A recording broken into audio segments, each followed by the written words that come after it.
Ted, her managing partner, had given her the file last night and a promise of partnership if she rose to the challenge.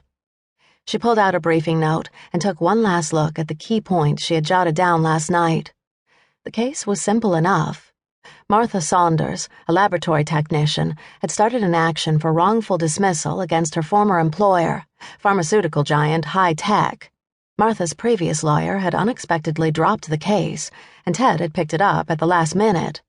Usually a case involving a high-profile party would be handled by one of the partners, but Ted had given it to her. A test. Like Friday night. What had she been thinking? What if someone had recognized her? She shouldn't have taken the risk of being seen in a fetish club as she now headed toward the culmination of years of work. Lawyers love to gossip, and anyone who saw her would have been delighted to spread a rumor, even if they knew it wasn't the truth. Still, Mark had haunted her dreams, the warmth of his hand on her body, the burn of desire in his eyes, and the sensual brush of his lips over her skin in the wine cellar.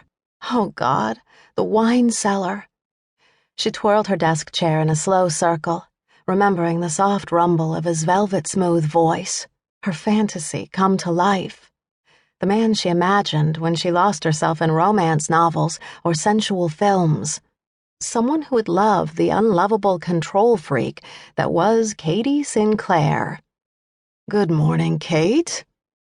A control freak with one fatal weakness, the inability to get her philandering ex-husband out of her life. Katy grimaced as Stephen's voice shattered the organized chaos of the morning. He always insisted on calling her Kate, even though she hated the name. Friends and family called her Katy. Clients called her Catherine. She thought the divorce would be enough to get rid of Kate. Wrong again. "Stephen, I've told you before to knock or ring the bell," she shouted from her study. His shadow darkened the doorway. "It's still half my house. Even though the judge gave you possession, I shouldn't have to knock if I want to see my own kids." He leaned against the doorframe and folded his arms. He had aged in the year since the divorce. His salt and pepper hair now sported streaks of gray, and his once lean muscles had softened, still handsome, but the steel blue eyes and chiseled jaw, captivating to the young, impressionable 18-year-old girl she had once been, no longer held any appeal. Now, after meeting Mark, he looked average. She slammed the file into a briefcase. "He gave me the house because the kids live with me. If you recall, the judge thought the constant stream of young interns in your bed created an unsuitable lifestyle for raising children." Stephen held up his hands in a gesture of mock surrender. "We've been through this already. I offered to go to counseling, but you're the one who decided to rip the family apart." "I ripped the family apart?" Katy clenched her teeth and drew in a ragged breath.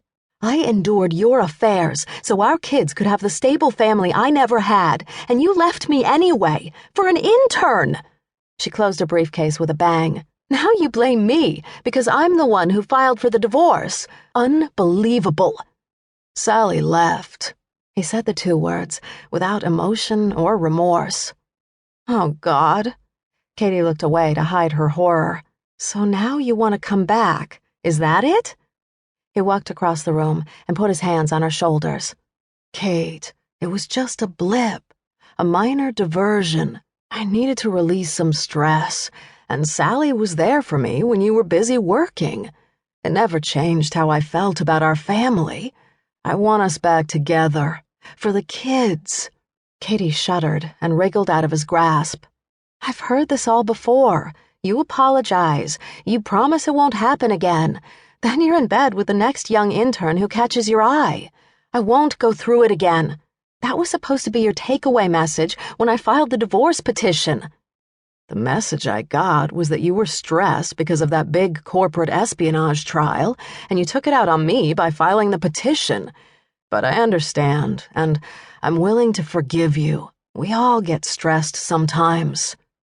Katy closed her eyes and took a long, deep breath. "Stay cool. Stay calm. He's baiting you. Don't give him the satisfaction of a response." "I have an important hearing at 10 o'clock, and I have to go."